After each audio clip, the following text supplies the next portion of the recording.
Thank you so much for having me do this or inviting me. But yeah, so my story, I've just always kind of been in like health and wellness, I guess. I was like that weird kid that wanted a salad instead of like cookies or brownies, Right. and so it's always just kind of been in me.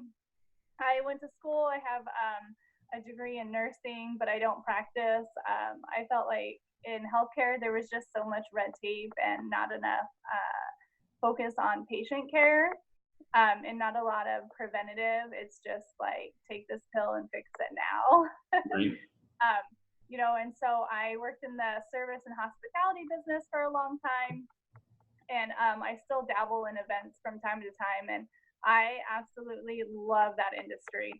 But it was really hard when I started a family. I was like, oh man, these late nights, weekends, holidays, Sure. they're not exactly ideal for raising a kid and or for a marriage. Right. So something had to go, something had to give, and it was unfortunately my marriage. Right. The part of the service industry, I still dabble in it, but I now do primarily health and wellness and stuff like that instead. Allows me to stay home with my kiddo, and I get to help people every day, and so I absolutely love it. Can you remember any point in time when you decided to become a healthcare specialist to help people? So I think it was probably like a year or so ago. I partnered with a company that focuses on NRF2 or NERF2 activation, and there's a lot of science behind it. And being like a science nerd myself, and going through nursing school and just always being fascinated with the human body, I was just blown away with all of the technology that they put behind it and all the medical research they put behind it, and all of the other medical professionals that were partnering with the company. I was just so impressed by what this company was doing and their mission, that I was like, I have to get involved. What do Right. I? And at the same time, I was like, well, I want to be that like PTO mom and pick my son up from school every day, and it just Sure. meshed together.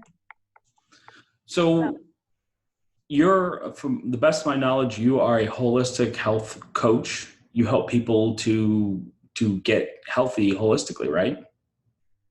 yeah, I don't usually refer to myself as a coach. I feel like these days everybody like slaps the label influencer or coach on it. Right.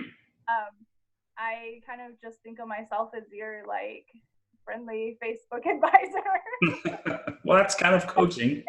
If you have questions about like health and wellness, or I take like you said, like a holistic approach to it, and I really believe in balance a lot. So I'm not like super crazy, like never eat brownies or never have ice cream. There has to be balance. Right. With my son, like there's no way he's never gonna have ice cream. Like Right. that's ridiculous. There has to be a balance, and it's about creating those good foundations and living a healthy life, and not just physically healthy, but also emotional health, spiritual health, just overall living in balance or living in harmony. Right.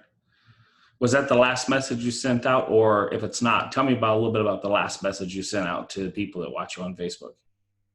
So actually, my last message, my last Facebook Live this morning, right before I jumped on here, was just about being thankful and being grateful. And when I was pregnant, had received some really good advice from a friend who said that with his kids, any phase or any stage in their life, he just decided that was going to be his favorite, because he didn't want to miss out on the now, Right. wishing that his kids were still babies when they're 5, and he's missing out on that because he's still in the past.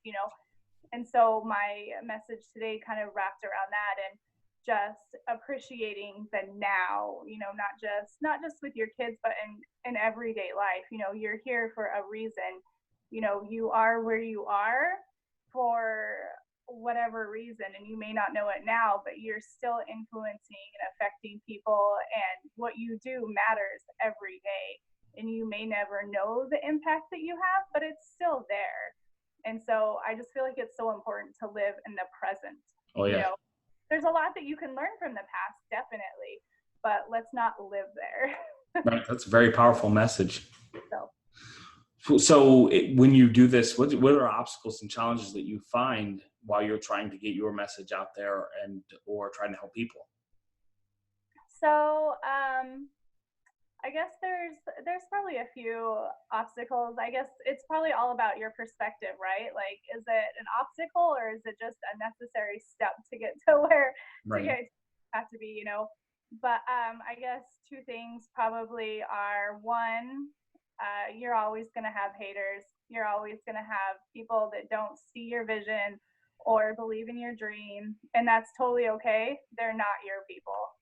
you know just you have to believe in yourself, because there's always going to be that negativity out there, and if they don't see your dream, that's okay. It's not your job to convince them. They're not your people. Move forward. Right. And the other one's probably Facebook Live.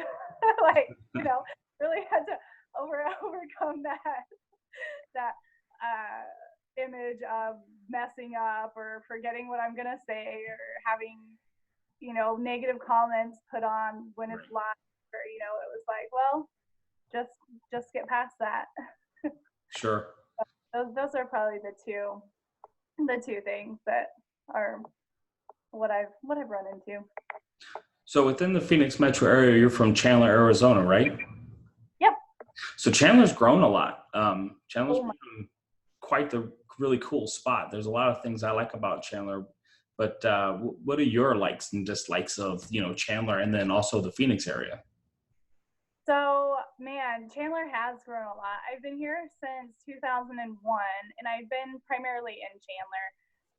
And it's just crazy. Like, downtown has grown so much and expanded, and it's so exciting to see all the new life that's coming to the area. And so I love it. I don't always love the traffic, but I just kind of rearrange my schedule for that. But I feel so blessed to live in an area where we don't get hurricanes, we don't get tornadoes, Yep. earthquakes. We have heat, but we don't have humidity. We're close to Mexico, close to the beach, like international airport. I feel really fortunate to live in such a nice area. You know. Absolutely. And there's the skiing up in the mountains. There's the that you can get away from the heat in the mountains up near Flagstaff. It's really actually a pretty great place to be. Right? Yeah, Flagstaff is close. Sunrise is close. Like, you can't beat it, really.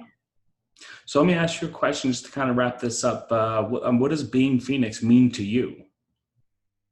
So, man, being Phoenix, or I guess like being a Phoenician, probably means that you, like, whatever you do, wherever you're going, whatever your journey is that you leave wherever you are in a better place or a better way than you found it.